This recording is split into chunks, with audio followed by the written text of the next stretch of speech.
Thank you very much. Yeah, kindly take your seats. Thank you. Let me go through the protocols first. Your Royal Highness Nana Kobnan Ketia, Chairman of the Western Regional House of Chiefs, and my comrade. You remember he called me comrade. Those of you who don't know, you don't know. Nana Kofi Ewa, Chief of Samai, members of the House of Chiefs are traditional rulers, ministers of state, members of parliament, metropolitan, municipal and district chief executives, regional executives, regional council of elders, constituency executives, government appointees, heads of security services, our clergymen, thanks for the opening prayer, our imams, representatives of invited organizations, our friends from the media, ladies and gentlemen. As the Minister for Roads said, this is a major program to expand the infrastructure of our country. The World Bank, in one of their reports, said that Ghana has a deficit of $1.5 billion every year in the infrastructure space. And so we decided that we must, over a 5-year period, catch up with that deficit and improve the infrastructure so that we can increase productivity and also use it to expand our economy. And so that is how the big push was born. And the big push is a $2 billion a year investment over 5 years. And so we're going to spend $10 billion on infrastructure alone, and that includes roads, health sector, education sector, sports and recreation, agriculture and agri-tech, digital space, and the key sectors of the economy. But we started the big push this year, and the Minister of Finance allocated 13 billion cedis for the big push. And we realized that everywhere we had gone during the campaign, the major complaint of every region, every traditional authority, was the poor nature of our roads. Existing roads that were fairly in good shape over the years had not been maintained, not even pothole patching, and so the roads had deteriorated beyond proper use. And so it meant that we had to allocate a big portion of the budget for the big push to the road sector. And that's how come we kick-started it with the Accra-Aflawo Road dualization. Leave him, let him come in. Okay. That's why we kick-started it with the Accra-Aflawo dualization, the first phase, and then also the Dawinya, Afienya, Dodua roads. We also cut short for the whole Aflawo Road, and this is the third round of short cutting that we're doing. And this is a very critical road. That is the Cape Coast Takoradi Road. It has caused a lot of accidents. It has outlived its usefulness. And it is time for us to modernize it so that it will improve the productivity of both the central and western regions.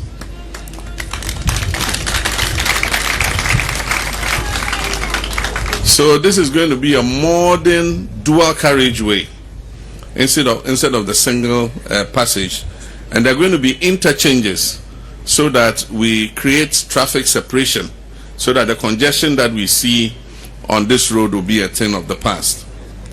And so, as the minister said, Western region is receiving its fair share of attention for the roads.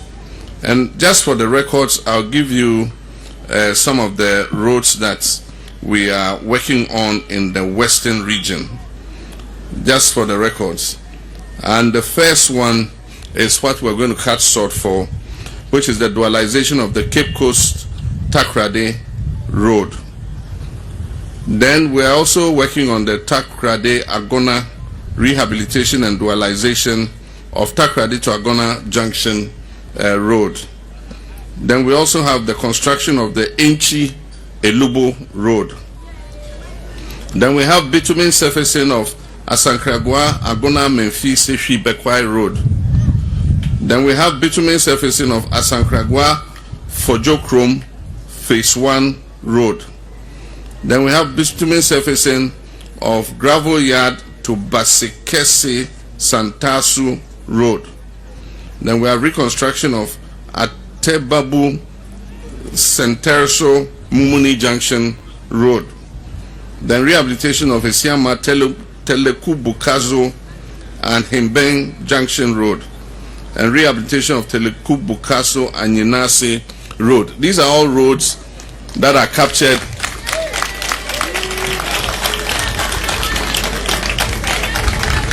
in the first phase of the road rehabilitation program.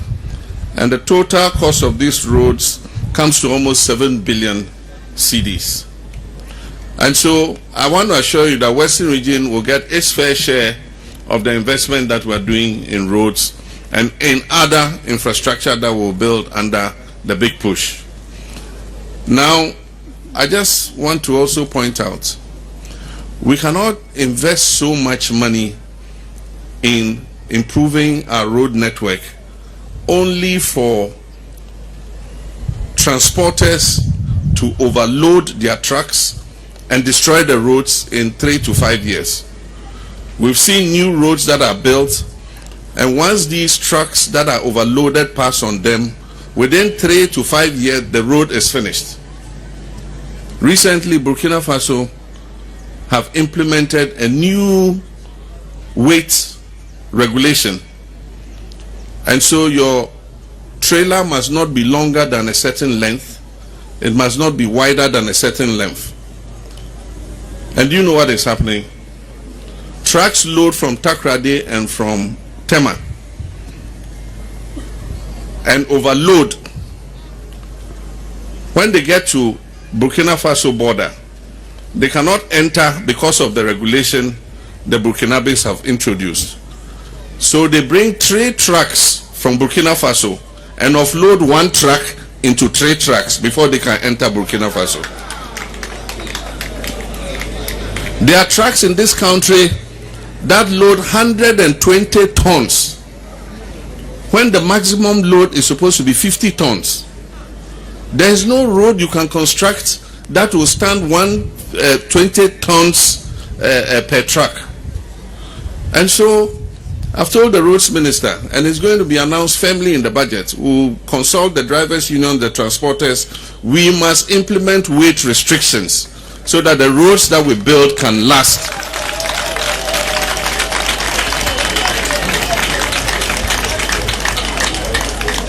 And so next year we're going to introduce strict weight limitations so that these investments that we're making in our road sector would last for a lifetime. We are not going to waste taxpayers' money repairing these roads only for people who want to make as much money as possible to load 120 tons on a road and destroy that road within a short time. And so I'm just sending a signal. We're going to engage the stakeholders in the sector in order that we enforce the weight limits for our trucks so that they don't overload and destroy our roads. But I have a short speech here. I'll just go through it and then we'll be done. I wish to thank all of you here for your attention. Today marks another proud moment in our collective journey to build a modern, connected, and inclusive Ghana. We're gathered here today to turn the sword for the dualization of the Cape Coast to Takoradi Road. This is one of the most vital transport corridors in our country. But let me say that it's not only Cape Coast to Takoradi. The other contractors working on Accra to Winneba Junction to Mankasim, and then Mankasim to Cape Coast. So by the time we are finishing this road, they also will be finishing. So the road from Accra to Takoradi will be dual carriage all the way.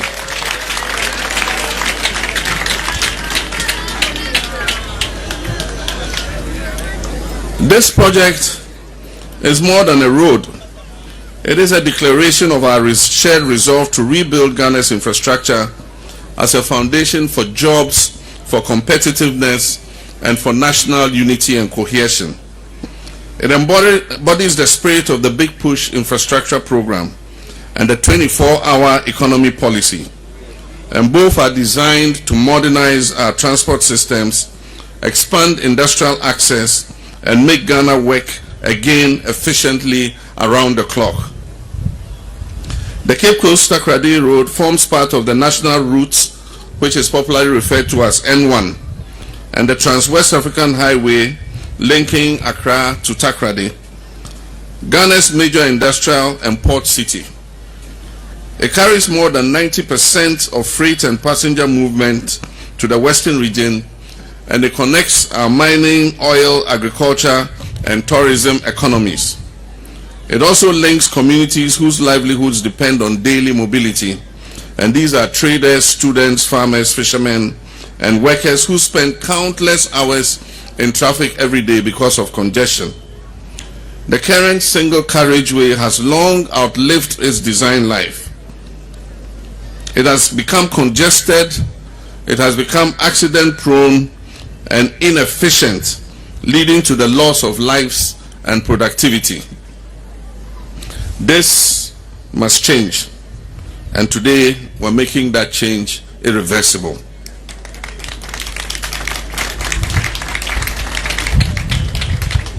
The dualization of the Cape Coast Takoradi Road covers 73.6 kilometers from Cape Coast to Takoradi and is divided into 3 contiguous lots for efficient implementation. What we've done is, in the past, normally that whole road would have been awarded to one contractor, and it would take him a long time to continue until he finishes. Today, that 73.6 kilometers we have divided into 3 lots and given to 3 different contractors so that the work can progress rapidly. So the first contractor in lot 4 will be delivering 3 interchanges. Apart from the dual road, there will be 3 interchanges. There will be 4 bridges, and there will be 2 pedestrian facilities. The second contractor would have 2 interchanges, 3 big bridges, and 4 pedestrian crossings. And the third, for lot 6, will provide 4 interchanges, 3 major bridges, 7 footbridges, and about 20 kilometers of service roads with a rest stop and an axle-way station. And so this contractor would provide service lanes because of the communities on the side, because they're getting into the urban area, and then they'll have a service rest stop and an axle-way station. The road will feature 2-lane dual carriageways, designs for speeds between 80 and 100 kilometers per hour, with paved shoulders, improved drainage, LED lighting, and polymer modified asphalt surfaces for durability and safety.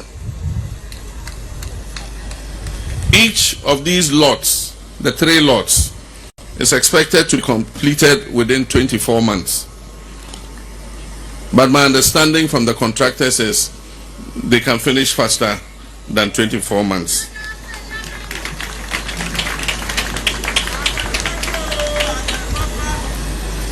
When this project is completed, it will reduce the travel time between Cape Coast and Takoradi by 50%. It will improve safety for motorists and pedestrians alike. It will facilitate easier access to the Takoradi port and the industrial enclaves of Western region, and also the tourism destinations of Western and Central regions. It will stimulate trade, tourism, and investment across the 2 regions, and it will create more than 8,000 jobs, 2,000 direct jobs, and 6,000 indirect jobs during construction. And as the minister said, I appeal to the contractors. If you have to hire labor, you have to recruit some people, please look in the local communities and see if you can find the expertise that you need. So the first lot is by S&L Construction and Engineering Limited. The second is Alikro Julius Limited. And the third is again S&L Construction and Engineering Limited. I expect the contractors to uphold the highest standards of professionalism, quality, and environmental stewardship. The Ghana Highway Authority too is charged to ensure rigorous supervision and enforce every clause of the performance contract. We expect you to use quality material to execute these jobs. This project is a cornerstone of our 24-hour economy and our reset agenda. It will enable faster, safer, round-the-clock transport and logistics operation. It will reduce fuel consumption and vehicle maintenance costs for transporters. It will strengthen connectivity to export processing zones, port terminals, and industrial corridors. It will strengthen regional competitiveness and tourism along Ghana's Atlantic coast belt. It will also complement already ongoing big push projects, the Takoradi port expansion, the Western Rail revival, the Atimpoku Hoa Flower Road reconstruction, each one representing a deliberate step towards a more integrated and productive economy. As we implement this project, I urge all stakeholders to respect the environment, ensure proper drainage and waste management, and minimize any adverse impact on the local communities. Government will honor all legitimate compensation claims associated with the right-of-way acquisition and will not repeat the mistakes of the past where infrastructure comes at the cost of our people's livelihoods. Let me take this opportunity to commend the Minister of Roads and Highways and his team, to commend the Ghana Highway Authority for your professionalism and the speed with which you have brought these big push projects into fruition. Let me commend the Central and Western Regional Coordinating Councils for your cooperation. Let me thank the traditional authorities for the help you have given us. Thank the contractors and engineers for their technical expertise and readiness, and the people in this corridor for your patience, support, and partnership in this national undertaking. This project belongs to you. It is being built for your safety, for your livelihoods, and your future. I therefore urge you to embrace the project. We must all play our part to ensure the timely completion of this project, from government agencies to contractors to communities along the corridor. Let us safeguard the works. Let's avoid encroachment and support the supervision process. Together we will deliver a world-class highway that will stand as a legacy of collective effort and national renewal. Today, as we cut the sword for this vital infrastructure, we're also breaking ground for a more connected, safer, and prosperous Ghana.